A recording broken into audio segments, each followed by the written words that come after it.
All right, so for the past few weeks, the entire AI world has been buzzing about this mystery AI model that might just change how we create, well, pretty much everything. Today, we're going to unpack what's really going on. You know that feeling, right? You're trying to get an AI image generator to make just one tiny little change, and instead, it completely scrambles the whole picture. What you really want is a tool that's less like a slot machine and more like a surgeon's scalpel. Well, a few weeks ago, something totally new just appeared. Something that promised exactly that kind of insane precision.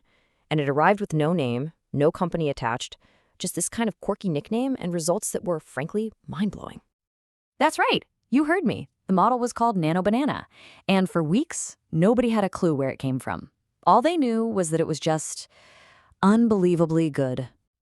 So this thing just pops up on LM Arena, which is a platform where users blindly rank competing AI models, and it immediately shoots straight to number one. But the reason people were so blown away wasn't just that it could create realistic images. It was the model's incredible, almost magical power to edit them. And this comparison right here really says it all. If you've ever used tools like Midjourney, you know it can feel like a total crapshoot. You kind of point it in a direction and just hope you get lucky. Nano Banana is the exact opposite.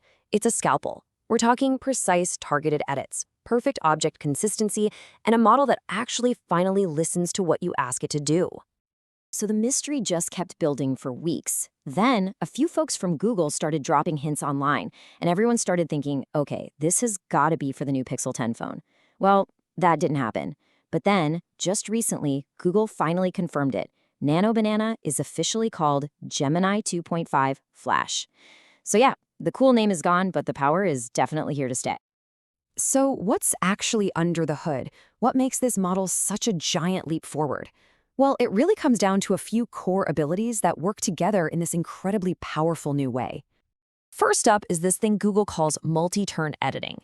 Now, instead of trying to nail everything in one massive, complicated prompt, you build your scene step by step. It's like a conversation. You can start with an empty room, then you say, add a bookshelf. The model remembers that bookshelf perfectly and keeps it there while you add a couch and then a coffee table. And it goes way beyond that. It can change a background or an outfit with just a simple text command. It can seamlessly merge two completely different images. And get this, and one absolutely stunning example. Google showed it taking the intricate pattern from a butterfly's wing and applying it flawlessly onto a dress. Plus, since it's built on the Gemini Flash model, it inherits all these powerful reasoning abilities, which we'll see in just a second. So just how good is it really? Well, during that anonymous testing period, it wasn't just number one on the leaderboard. It was absolutely dominant. The performance gap between Nano Banana and the next best model was a jaw-dropping 17%. And this chart really puts that into perspective. It didn't just squeak by the competition, it basically created a whole new tier of performance, blowing past even OpenAI's very, very impressive GPT-4o image model. This suggests Google has a serious leg up right now when it comes to controllable image generation. But hey, performance benchmarks are one thing. The real-world impact is something else entirely. And the early consensus is pretty clear. This technology is on a collision course with major creative tools and maybe even entire industries. I think the respected AI commentator Ethan Mollick really put it perfectly. He said, this model crosses a threshold. It's not just a fun novelty anymore. It's a professional-grade tool. And that has some huge implications. I absolutely love this example from AI writer Andrei Burkov, who basically tried to call its bluff. He fed it this horribly grainy black and white photo with a really complex prompt. And his verdict? The result looked photoshopped.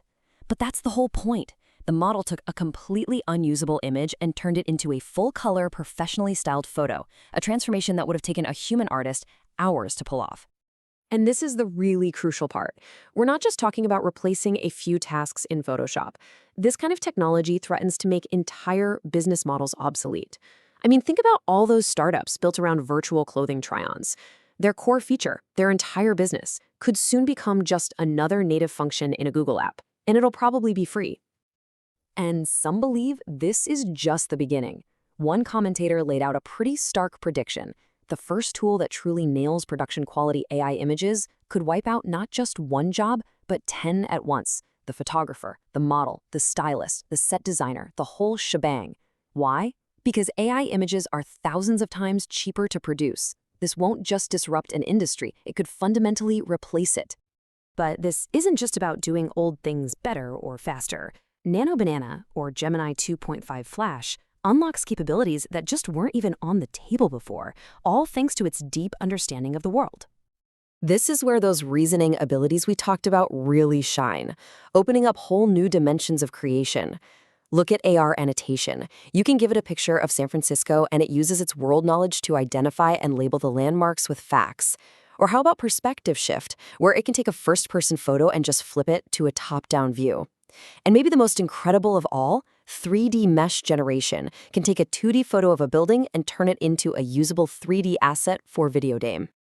So, when you start chaining these new abilities together, you're not just editing a single photo anymore. You're replacing entire production workflows. A filmmaker can block out an entire scene.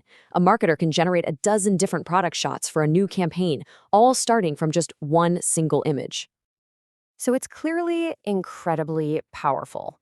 But before we all get too carried away, it's really important to acknowledge that this model isn't perfect. It definitely still has some key limitations we need to talk about. First off, it's based on the Flash version of Gemini, which is built for speed, not super deep, complex reasoning. So that means it can sometimes struggle with highly nuanced ideas. It also has a tough time generating large blocks of accurate text inside of an image. And of course, just like any AI, it still has those weird edge cases where it just fails. But let's be totally clear. Even with those limitations, the key takeaway here is undeniable. This is a massive, massive leap forward. We now have an AI image tool that offers a level of control we've never seen before, at an incredible speed and at a very low cost. The floor for what's possible in digital creation has just been raised a lot. And that leaves us with one final and pretty crucial question. This model went from being a fun internet mystery to a potential industry killer in just a matter of weeks. So if one single leap forward can do all this, what happens when the next one arrives? And how long do we really have to wait?